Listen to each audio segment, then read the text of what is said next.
Връщането от майчинство изобщо не е проблем. Проблемът е как бизнесът мисли за него. И двете страни плащат цената. Здравейте и добре дошли в канала. Тук говорим за рекрутмент, екипи и реалността на пазара на труда. Ако вие сте работодател или професионалист, който тъкмо се завръща от майчинство, тук е мястото.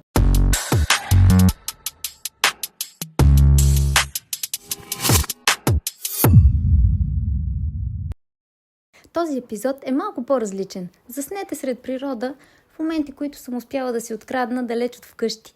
Ще ви срещна с една много интересна дама, с която ще обсъдим завръщането на работа след майчинство. Росица Колева е предприемач, коуч и организационен консултант с над 15 години управленски опит в международни компании, основно в сферата на логистиката и supply chain. Днес тя работи с малки и средни бизнеси, като им помага да изграждат ясни структури, силна организационна култура и устойчиви екипи, които могат да растат заедно с бизнеса. В работата си комбинира стратегическо мислене с коучинг подход, базиран на модела на енергийно лидерство. Росица е създател и водещ на събитието Лидерство на живо, платформа, която събира предприемачи, лидери и професионалисти, за да споделят реални примери за лидерство, да развиват вътрешния си потенциал и да създават стойностни връзки. Част от нейната мисия е да развива нов тип лидерство в България, по-осъзнато, по-автентично и насочено към дългосрочна стойност. По покана на Ели се събрахме днес да си поговорим малко за майчинството и за след майчинството завръщането на работа и колко може да бъде то предизвикателно за майките и за работодателите с нагласите, които битуват в днешно време. Да, и даже аз исках да попитам специално за адаптацията според теб. Как се адаптира една млада жена, която току-що се завръща от майчинство и каква е нагласата от компаниите спрямо тази жена? Да, два въпроса са, както ти спомена. Това, което виждам и наблюдавам масово като нагласи от компаниите, е, че една жена след като се завръща от майчинство, нейната работоспособност и ефективност няма да е същата, както е била преди майчинството, защото фокуса вече не е само върху работата, ами и върху детенцето, което всеки един момент може и да се разболее, тя да се наложи да отсъства и съответно се очаква, че тя едва ли не е пълноценен кадър или не е пълноценният кадър, който е бил някога. В същото време майките вдигат очакванията към себе си по същия начин. Сега как да се завърна на работа така, че да бъде ефективна, да бъде полезна. Има една вина, която може да ни изпълва всички. Да. И всъщност то е нормално да има разфокусиране или по-скоро няколко фокуса, но всъщност това разфокусиране още по време на самото майчинство, ние сме започнали да се тренираме с различни мултитаскинг предизвикателства по време на самото майчинство. Аз така си определях нещата. Започвам да правя нещо, детенцето се обажда, спирам, обръщам внимание, после се връщам, продължавам, звънни телефона, прекъсваме се и така. И това са всъщност едни умения, които майките придобиват по време на майчинството, които преди това не са били толкова силни. Във връзка с това да се разфокусираме, да се връщаме в фокуса. Точно, да. А в същото време да имаме търпение към себе си, търпение към детето, което как може да се приведе в организационен аспект или контекст. Възможността ние много бързо да сменяме задачите и фокуса и пак да бъдем ефективни. Всъщност какво означава? Че майчинството е една голяма тренировка, затова ние да бъдем по-ефективни, да можем повече от преди. Да, добре, а защо организациите се плашат, в кавички, от жена, която се завръща от майчинство? Приемат, че тя ще отсъства много. Приемат го като негативно. Защото, това, което виждаме, че все още има компании, които държат на това да гледат по камери хората дали са заети или не, а не обръщат внимание на това какъв е резултат от работата. И ако ти си фокусиран върху това да гледаш дали хората работят, вместо да гледаш дали и какъв е резултат от тяхната работа, винаги ще усещаш, че сякаш не са заети и не са напълно отдадени. Това, което аз съветвам винаги компаниите, е да спрат да контролират визуално, да започнат да контролират процесно и резултатно. Това е, което може според мен да промени нещата. Аз съм останала с впечатлението, аз и в моя екип също имам хора, които са се завърнали от майчинство. Те самите много се притесняват. Имам чувството, че дават 100% от себе си, дават много повече, отколкото преди, за да докажат, че могат да се справят с това и да работят, и да отглеждат дете. Да, съгласна съм с това напълно, защото ето сега ще ти дам пример от моя личен свят. Когато аз за първи път излязах в майчинство и понеже аз много си обичах и си обичам все още работата, нямах търпение да се завърна, за да си възвърна се едно стария живот, към който бях пристрастена. Точно, да. Върнах се по-рано, отколкото цялото майчинство. И тогава за мен беше много предизвикателно, защото аз държах на своето ниво, видях, че има неща, които са се променили, докато съм била в майчинство. И дори имах един доста емоционален момент с HR-а в компанията, на който споделих, че се чувствам много, жаргона ще кажа, назаднала. Да. Ужасно не в крак с новостите, измененията в компанията. И тя тогава ми даде следната обратна връзка. Роси, това не си личи. Не можем да го видим. Всъщност това е, може би, само твоя интерпретация и само твое предположение.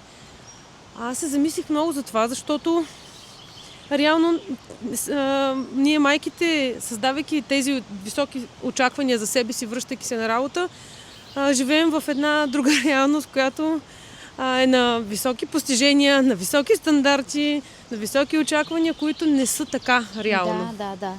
Може да си кажеш, че не се справяш. Че не се справиш добре. Да. Майки, които са идвали след майчинство при мен, са ми... Са ми споделяли същите притеснения. Всъщност не е така. Да. Справят си се даже много, тъй като те самите си задават този стандарт. Тези нагласи, те, които битуват, вярванията, които и наглас дори споделяме, ами то сега след майчинство, ти сега няма да си съвсем ефективен. Дори самите работодатели го казват, че не очакват кой знае колко, което между другото може да е двояко разбрано. Ами да, аз за теб нямам високи очаквания, ти можеш да имаш посредствено представяне. И нали, тук вече е избора на майката. Съответно, дали ще си зададе високи стандарти или напротив. Това беше, нали, че за това може и да има някъде и такова представяне. Сега ние не можем да кажем на 100%, че всички майки са изключително много ангажирани и всички майки, това е следно за всички хора, да кажем, че има го този потенциал, да са високо ангажирани, да имат високи резултати, да имат висока ефективност, това е потенциал. Но тъй като има и тези очаквания към тях, че те няма да се справят, че те няма да са ефективни, всъщност, нали, това искам да кажа, че може да доведе до два различни резултата. Някои майки да се амбицират и да докажат обратното, а някои просто да кажат, то не се очаква от мен, аз няма да го направя. Така че и двете съм ги виждала. Има една компания, сега няма да споменам името, която е много голяма, мултинационална, с доста пазарно ориентирана, по-малко иерархична култура, която няма толкова правила, но пък има много измерване. Има много екстра капацитет в компанията, който обира всички отсъствия. Този екстра капацитет обаче не се следи, не се измерва точно той. И така се случва, че има хора в компанията, които буквално цял ден могат нищо да не правят. Нищо. Да. Има повече хора, отколкото е необходимо да има. Много повече хора има, да. И съответно тяхната ангажираност и на майките ангажираността. Аз виждам такъв кадър, който близко следя как се справил, как се изправил в друга организация, високо ефективен човек, как той няма тези резултати и не се старае за повече от това, защото просто организацията не го очаква. Тя е силно социално ориентирана организация, в която се казва, майките, нали, няма да ги натоварваме, няма да очакваме от тях нищо. Ето ти го резултат. Този същия човек ми казва, аз съм много демотивирана, не се чувствам така енергична, както беше в другия екип, в който бях, в другата организация, в която и там тя е била майка, но е било различно. Искаш да кажеш, че хората предпочитат целият им работен ден да бъде запълнен с задачи, да имат работа, отколкото да имат наполовината работа за деня. По-скоро бих казала, че организациите, социално ориентираните организации могат да си запазят тази ориентация, по-скоро да не изпадат в тая крайност, в която не им пука за хората, в какво правят реално.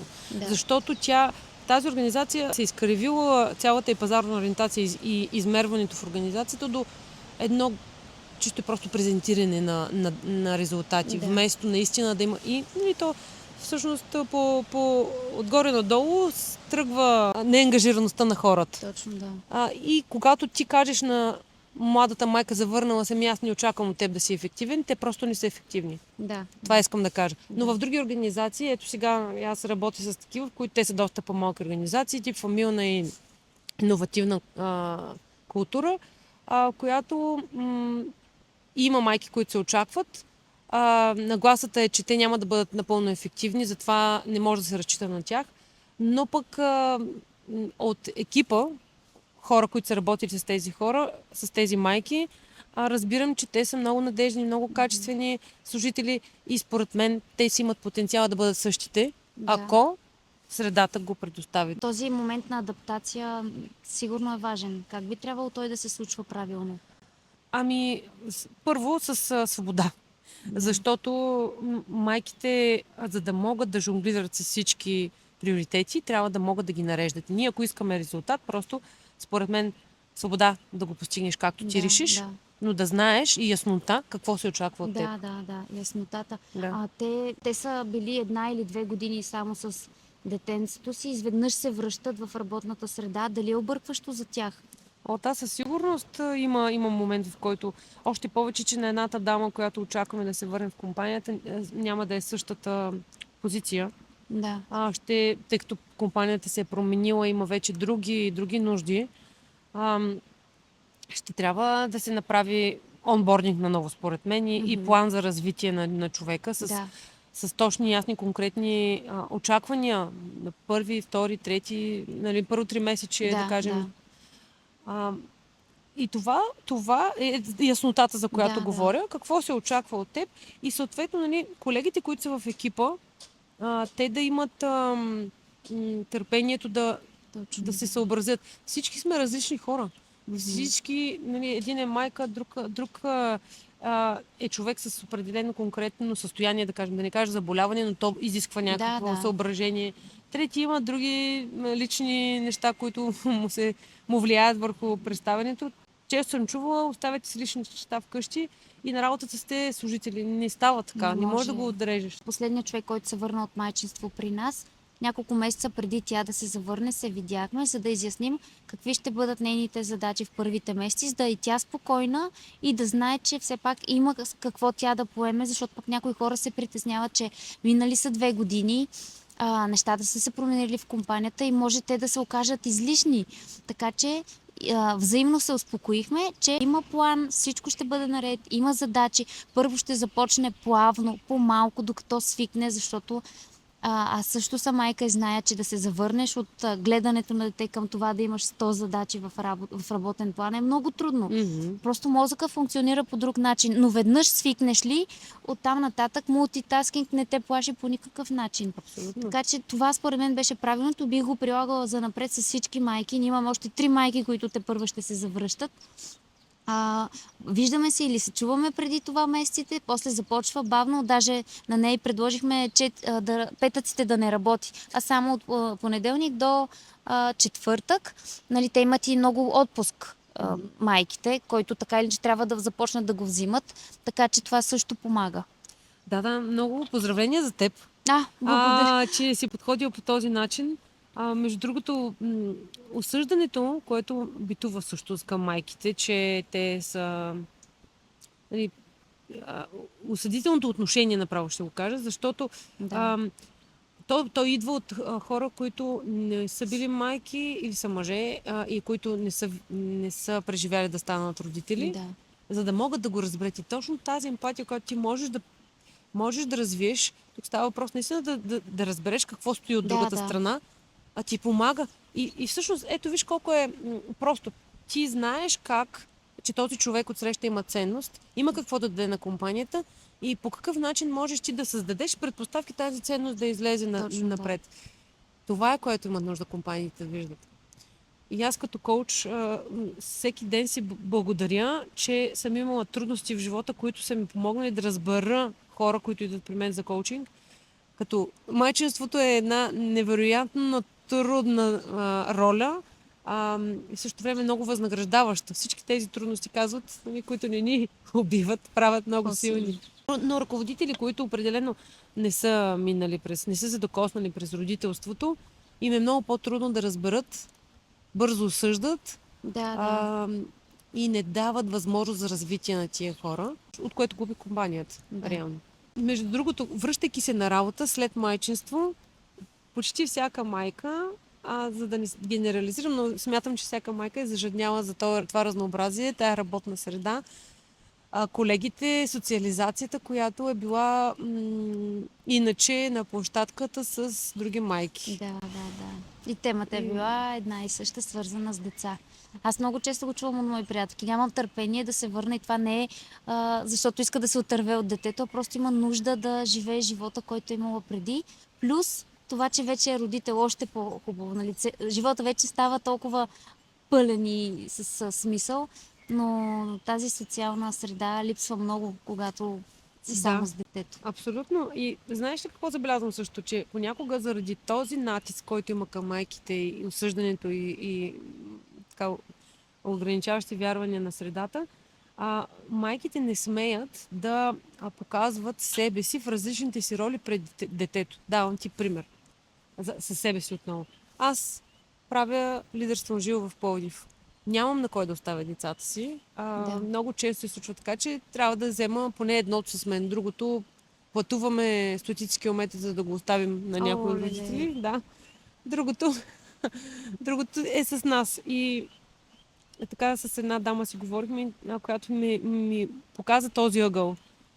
Че е хубаво детето да ме вижда освен като майка и в другата ми роля. Да, беше трудно първите няколко пъти. След това свикнах. После пак ми беше трудно, защото аз имам определени очаквания как трябва да протече събитието. В същото време Влади сина ми прави подсечки. Минава пред камерата или долу тича. И получих между другото обратна връзка от хора, които не са все още родители, че това не би трябвало да се случва на събитие. Но от хора, които са родители, напротив, ме поздравиха и казаха браво за тая смелост. Ето, нали, тази разлика между хора, които са преживяли, знаят какво е, и хора, които имат определени представи как трябва да протича събитието и да има контрол. На мен наскоро ми се случи за пръв път да взема моето детенце. Беше на представянето на моята книга и там, нали, аз бях отпред, имаше камери, имаше хора, които гледаха всички в мен и видях как ме вижда в друга светлина, как наблюдава. Беше много странно аз да видя нея и тя да види мен в такава толкова по-различна светлина. Но всички хора го разбраха даже. Разбира се, че тя се обаждаше, даже имаше забавни моменти. Виж как ти си ги възприема. Защото може, точно като при теб забавните моменти и при мен беше зад паното, което е на лидерство на живо. Ние сме пред паното и аз интервюирам човек. Отзад се вижда как на вълнички се движи нещо. Има си чар в това нещо, според мен. Както и в онлайн среща, говорим си или сме с клиенти, отзад преминават разни дечица. Това е съвсем нормално в днешно време. Подава се някаква русаглавичка, както при теб, примерно. Аз си спомням, Мария Стоева беше разказвала за нейните преживявания по време на COVID с децата. Едната глава, другата глава, нещо сладко иска да хапнат, нещо друго. Но така е. Всъщност децата правят много по-пълнокръвно преживяването ни във всяка една от ролите. И това, че ние се стараем да преминем през съответно представяне на съответната роля по някакъв начин, както ние смятаме, е някакъв вид контрол, който искаме да упражним. Тук е ролята, нали, вече като работодатели, какъв е контрола, това да си зададем въпроса, какъв е контрола и къде искаме да го упражняваме? Защото пак фокуса, ако е върху самите хора, много сме се объркали. Ние ако тръгнем да контролираме хората, какво правят, кога го правят, а не резултатите и процесите, всъщност ще получим едни неангажирани ниско мотивирани хора, които няма да постигат тези резултати, които Точно искаме така ние. е. Да, аз съм го видяла и при нас. Ние сме пробвали различни техники през годините и в момента сме оставили хората. Слагаме си таргети, всеки си знае и си гони неговата цел, без да го притесняваме. И като се видим на среща, най-често тази цел е постигната, защото той по време на процеса не е бил притесняван, не е бил притискан. Да. Той си прави свободно нещата, когато той прецени и както ги прецени. Ели, аз бях много впечатлена, когато ти вчера ми сподели, че хората си целеполагат сами. Това е най-доброто. Браво! Защото тогава ти сам си казваш какво ще постигнеш, си го поставяш и сам си го Да, постигаш. да. Защото ти първо си знаеш и твоите възможности и когато се ангажираш към нещо, то не е спуснато отгоре, е най-добрия... Да. Как го успяхте това? И трябва да е реалистично, не да си мечтаеш да стигнеш такъв таргет, обаче той да е почти невъзможен. Реалистично, според това колко клиенти имаме през тази седмица. И винаги се постига. То няма как да не се, когато наистина си сложиш таргет, който знаеш, че можеш да постигнеш. Как сме го постигнали? Ами с екипа винаги комуникираме всички заедно. И когато е по-мъничък екип, и когато всички са координирани, ние нямаме напускащи хора последните 3 години. Така че можеш да си представиш колко целият екип се познава добре. Просто сядаме, обсъждаме нещата, решаваме какви таргети, всеки има различен таргет според това, с което се занимава в момента. И така вървим напред заедно. И си помагат. Всички си помагат едни на други. Това е уникално просто. Браво! Браво на моя екип! Браво на те! Лидерството е много, много ценно тук, защото аз това, което чувам, вие сте въвели, понеже аз много се занимавам с организационна култура, много ме влече и смятам, че това е в основата на постиженията на компаниите. Вие сте въвели максимално яснота за хората, въвели сте минимални правила, за да няма прекалено много тежняване и объркване и сте дали свобода, което реално е отговорност и ангажираност. Да.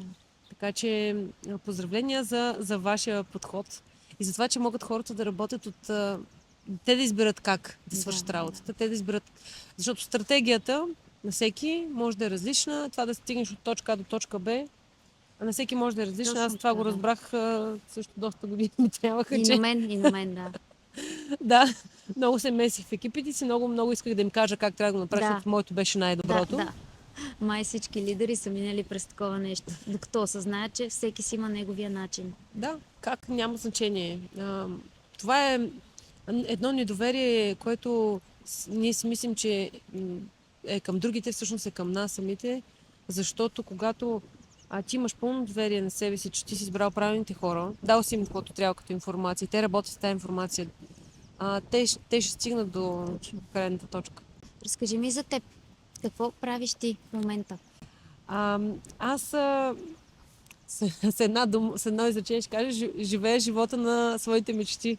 Не знаех първо за какво се мечтая, но това стана на 39 години, когато разбрах, че всъщност от опита, който натрупах в различни компании и каква е действителността в България, средата каква ни е и вече като имам 2 деца и си мисля за тях какво ще живеят и каква среда искам да има за тях, разбрах, че ми се иска да създавам, ще го нарека, създавам предпоставки за развитие на среда. Или за растеж. Защото ние в България имаме прекрасни хора. Имаме много потенциал. Имаме иновации. Имаме компании, които правят невероятни неща. Имаме много слабо развито лидерство. В истинския смисъл на думата. То се вижда в различни аспекти. Кажем, че там, където съм се фокусирала е в средния и дребния бизнес, който има най-малко възможности да създава структура. Да. Т.е. да си има отделен IT експерт, който да създава инфраструктура. Да си има HR, който да се грижи за хората, да създава организационната култура, да създава заедно с менеджмент организационната култура. Да няма липса знание за това откъде да се тръгне, как да се изработят ценностите, върху които да стъпи една компания. И това, когато го осъзнах, това на мен ми е силата, реших, че мога да създавам екипи, мога да създавам, да помагам да се изгражда правилната за съответната структура, организационна култура. И това го правя с такава лекота, защото той идва отвътре. Да, Когато това не ми е работа, аз затова го наричам живея живота на мечтите, защото влизам в компаниите, правим диагностика заедно с собствениците и това е за което много съм благодарна, че достигам до такива хора, които сами са стигнали до извода и ме търсят за това. Да. Това е моята отдаденост и моя принос към средата и това, за което съм си мечтала. Лидерство на живо е моят благотворителен, бих казала, принос, макар че имат билетите цена. Опитвам се да избия разходите за това, защото аз давам време, давам от собствения си ресурс за това да се създаде това събитие и да се провежда в Пловдив, защото ми се иска да виждам среда, в която хората правят смислени, осъзнати решения, които да знаят, че днес аз ще постъпя по този начин и знам, че ще ме видят моите деца, най-малко, или ще ме видят хората, които са в моето обкръжение и те ще почерпят от този пример. Ето това е важно. Как аз ще си изхвърля фаса на земята или ще го изхвърля в кошчетата предназначени за това. Това е най-малкото нещо. И тук ще си дам такъв един пример. В една от компаниите, които работих последно, всички, които пушиха, си хвърляха фасовете на земята. И аз в почивките, просто на паркинга, двора на компанията, да. И когато аз излизах в почивките с хората, защото си говорим или обсъждаме, използваме времето за малко да се разнообразим, ги събирах от земята тия фасови. Те ми казват, как ти ще ги събираш? Ти си едва ли не, нали, тук на някаква позиция. Аз казвам, защо да не? Аз не мога не ми харесва това да виждам на земята букук и го взимам и го изхвърлям. И стигнахме до там, в който те самите започнаха да си ги изхвърлят в кошчетата. От неудобство спрямо теб. Може би така започна, да, но надявам се това да им останало както някакъв преживяване, в който те самите не коства нищо. Не коства, не изпушваш и самата аз дори съм пушила и съм искали цигарата от ръцете, за да я свърлят. Аз съм го правила пък, аз да взема на някой да изхвърля. Да, това са най-малките. Ето, нали, за тези примери говорим. Не говорим за някакви големи ангажименти, които никой няма нужда да поема някакви големи ангажименти да прави. Нещо елементарно. Докато тичам да събера букук, който е паднал по земята. Или пък ето аз знам за хора, които организират много често почистване на градинките около блоковото пространство. Това са най-хубавите възможни примери. Аз го направих. Искам да ти кажа, че може би кампанията комуникационната не ми беше достатъчно добра, защото накрая бяхме аз и моите деца само. И събрахме. И докато снимах клипче с моите деца как се бери, само се чува моя синка казва: тук е ужасно мръсно, това е много гадно. Лидерство живо цели точно това да направи, да даде добрия пример, да събере хора, които вярват в това или пък искат да се разнообразят с различни примери, защото понякога ние се ограничаваме само в собствените си преживявания. Не можем да си представим, че нещо друго е възможно, докато не го видим. И някои хора си казват: защо меди кой си го може и аз мога да го, може би ще успея. Други пък си казват: аз пък не мога. Но пък започвайки да се налага, нали, някакъв по-висок стандарт на поведение или пък други морални ценности в средата, средата ще започне да дърпа и по-ниските ценности нагоре. За мен това е... Да, слагай шапката, че започва да духа. Искам да ми кажеш последно за енергиите, за това, което вчера ми каза тези 7-те. Миналата година завърших IPEC. Това е институт за професионален коучинг. И аз бях много също като те впечатлена, когато научих за това как можем да регулираме енергията си, познавайки различните нива на енергия. Първо да кажа, че няма добра или лоша енергия. Има такава, която може да ни накара да се чувстваме много изтощени, която да ни отнема от възможността и нашето желание да свършим нещо. Има такава енергия, която може да ни отвори към нови перспективи, нови хоризонти, която да ни даде смелост да вървим напред. Когато говорим за енергиите, чувствайки се, може само за себе си да си направи някаква равносметка и да види как резонира с това, но когато сме се чувствали най-тежко, най-трудно да се задвижим, Това обикновено е енергия, която е жертвена и това е на най-ниското ниво. Ако кажем, че е първата енергия. Това е първата, да. В първо ниво енергия, там е жертвата енергия, аз си казвам черна дупка, защото тя поглъща. Тоест всичко, каквото и да се случи около нас, ние се чувстваме като продукт на това, на обстоятелствата. И не смеем да заявим себе си, защото е твърде тежко за нас, твърде трудно да погледнем отвъд. Всеки от нас може да се разпознае според мен. Да, всеки го е минавал това, да. Случват се неща, там са страха, там е бягството, там е тежкото чувство на безпомощност, безнадежност. И тази енергия, заедно с следващото, така ще спомена, се наричат катаболични енергии. Те са енергии, които в дълъг период от време, ако ние се задържим в това енергийно ниво, могат да ни изтощят до много така сериозен аспект, да доведат до физически състояния, не съвсем здравословни физически състояния, които аз много вярвам в това, че ако ние осъзнаваме къде се намираме и направим избор къде искаме да бъдем, можем да повдигнем нагоре. Да. Тази енергия, прехода от първа към следващата втора, може би е най-трудният преход, защото докато в първа няма усещане за някаква сила, нещо да се случи, във втора енергия там е гнева, избухливостта, там нещата ни се случват, но ние сме реактивни вече. Там има реактивност, там има сила. И ако видим, че човек е яростен, това е по-добро говоря по-добро от гледна точка на това, че по-лесно може да се повдигне нагоре като енергия. Не, че пак сравняваме енергиите. По-лесно може да се повдигне човек нагоре, отколкото ако е в ниската енергия. Когато в безнадежно състояние, всъщност е едно, че няма емоция. Когато мине към втората енергия, вече усеща неща и по-лесно може да се вдигне. Да, ако първата енергия е повече премислене, тя е енергия има рационалното, е включено енергия на ума, на съзнанието. Да. Втората енергия е енергия на емоцията, на сърцето.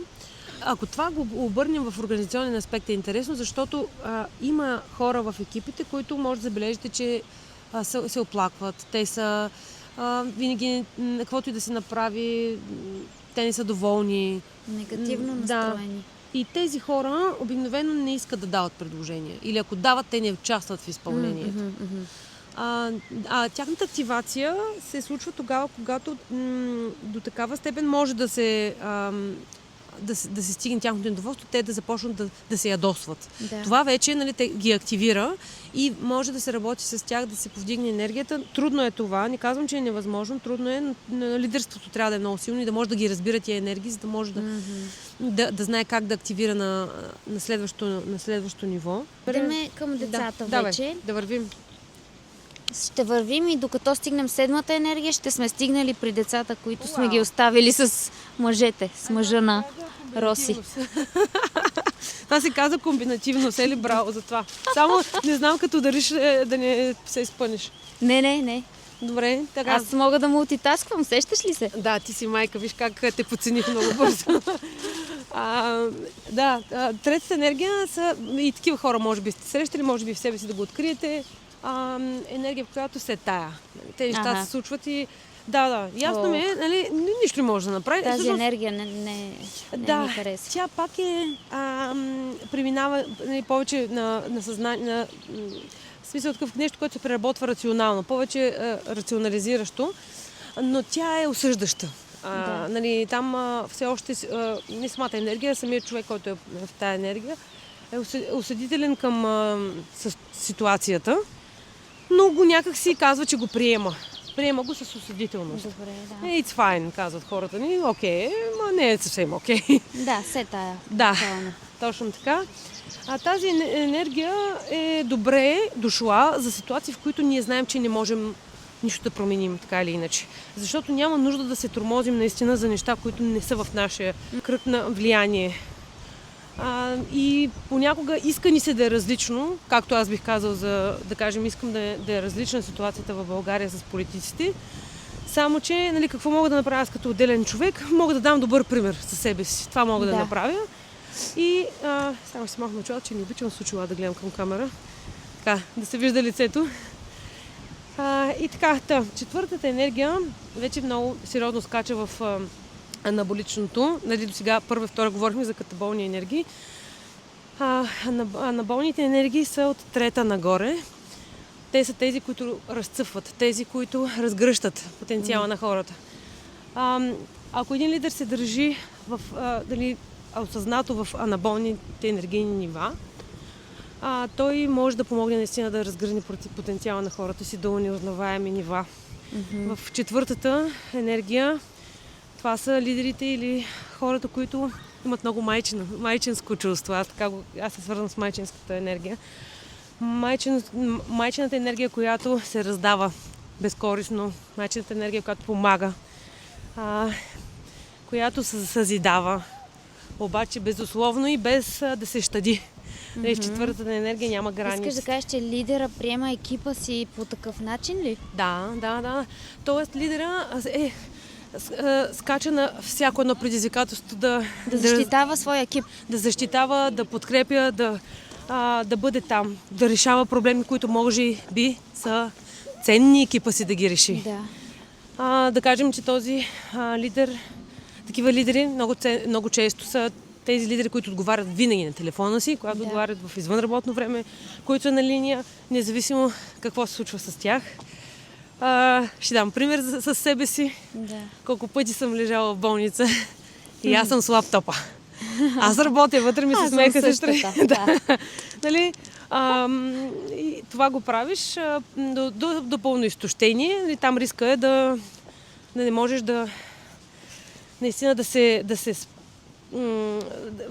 не можеш да се ограничиш, за да може ти да се съхраниш. Това нямаш да го кажем. граници. Да, всичко така. за екипа и те да са добре. Да, за твоя сметка. Да, това между другото IPEC казва, както правиш едно нещо някъде, така го правиш в всички аспекти на живота си. Такъв си в личен план. Да. Когато успееш обаче и разбереш, че границите са една особено милост, казвам аз към себе си и после към околните, защото те дават яснота. Когато ние очакваме в реакция, когато ти дадеш граница, тази граница всъщност да се приеме като отказ за съдействие, като все едно егоизъм. Обаче всъщност това е яснота докъде си. Какво можеш да направиш най-добре, заболяйте ръката. Тези граници са много ценни. Екипите, чието лидери имат, даже и стъпката ни е еднаква, чието лидери имат способността да поставят граници, самите екипи се научават на граници и това е много нормално нещо. Това не изтощава екипите. Бърнаут в тия екипи няма. Затова е хубаво и лидера да показва, че границите са нещо, което се уважава. Да. И нещо, което е окей. Тези граници са различни за всеки един човек, разбира се. И тук е разбирането на тази много важна особеност, че ние не сме еднакви хора и различни ценности е нормално да имаме. Шестата енергия включва вече интуицията. Аз малко се разлях повече отколкото, но да. Шестата енергия включва интуицията. Това са, докато, ето виж как, първа, трета и пета енергия са енергии на рационалното. Границите са в рационалното. Тоест да не ни видят децата, че ще ни прекъснат. Добре, да, права си. В шестата, втора, четвърта и шеста е сърцето повече намесено, но в шеста се включва и интуицията. Това е онова знание, за което, между другото, не знам дали си попадала, но едни от най-великите лидери казват, че интуицията е тази, която ги е довела до най-важните решения. Да. Никой не знае какво ще се случи. Просто се доверяваш на това, което ти говори коремчето и тръгваш натам. И точно в шестата енергия ти знаеш, че да се довериш на това чувство е окей. И не се страхуваш да поемеш по пътя и знаеш, че дори и падините в този път са част от него. Супер това звучи. Супер звучи. Тези лидери са много високо осъзнатите лидери, които търсим в нашето... Аз търся да намеря и се надявам да имаме повече в нашето общество. Тези лидери, които те не осъждат хората. Там осъдителността вече я няма. Те приемат нещата като нормални за всеки един човек. Да. Те за теб моята истина може да не е твоята истина, Точно. обаче ти казваш в шестата енергия, Това е окей, Роси. Окей. В твоята реалност, в това, което ти виждаш, периметъра на твоето произведение, това е нормално и аз го приемам за теб. Супер. Да?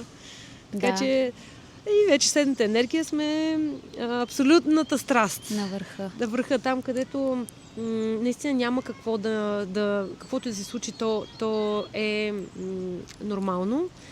А там е най-големият творчески потенциал.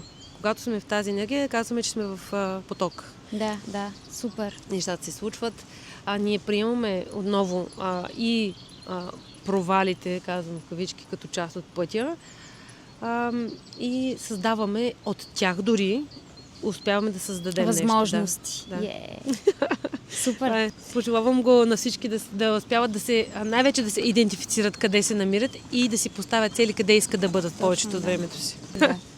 Това беше Роси от Пловдив, специално... Не, тя дойде от Пловдив, сега сме в Благоевград. Ето много ги, град. видяха ни. Да. Чао! Чао!